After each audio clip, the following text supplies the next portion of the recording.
درنو لیدونکو السلام علیکم. تازه او مهم خبر له کابله اسلام آباد ته د پی آی ای د یوه ټکټ بیه $2,500 ته لوړه شوې.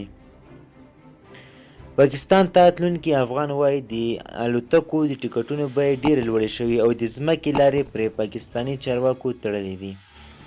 په کابل کې د کم ایر شرکت وایي پاکستاني چارواکو یې اسلام آباد ته الوتنې بندې کړي او لامل یې هم ورته نه دی په ګوته کړی. بل پلو پاکستاني چارواکي وایي چې دوی د کم ایر پر الوتکو بندیز نه دی لګولی او تېره یکشنبه یې ځکه د کم ایر یوه الوتکه پاکستان ته پرېنښوده چې پکې له سپرو مسافرو سره د پاکستان د کورنیو چارو وزارت لخوا ورکړل شوي ځانګړي کارتونه نه وو.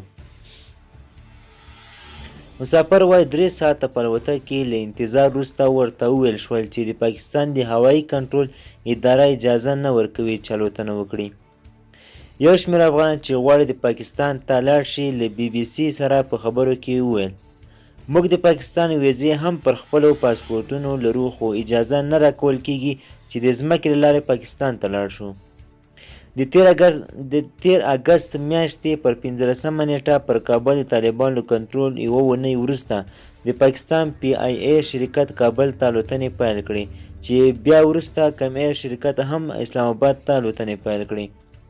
که څه هم د دواړو شرکتونو د الوتکو د ټکټونو بیې ډېرې لوړې شوې وي خو اوس مهال له کابل اسلام آباد ته د پی آی ای د یوه ټکټ بیه $2,500 ته لوړه شوې او اسانه ټکټ نه پیدا کیږي.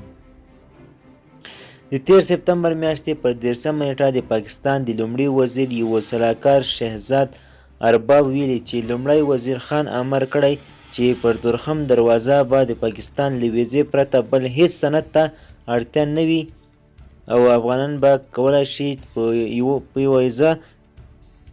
ویزه پاکستان ته سفر وکړي. خو په تورخم کې ایثار پاتې افغانان د پاکستان د لومړي وزیر له دې اعلان وروسته پاکستان ته پر تللو یوې مخې بندیز لګول شوی دی. دوستانو ویډیو تر همدې ځایه وه. د لا زیاتو معلوماتو لپاره زموږ چینل سره سبسکرایب کړئ. مننه.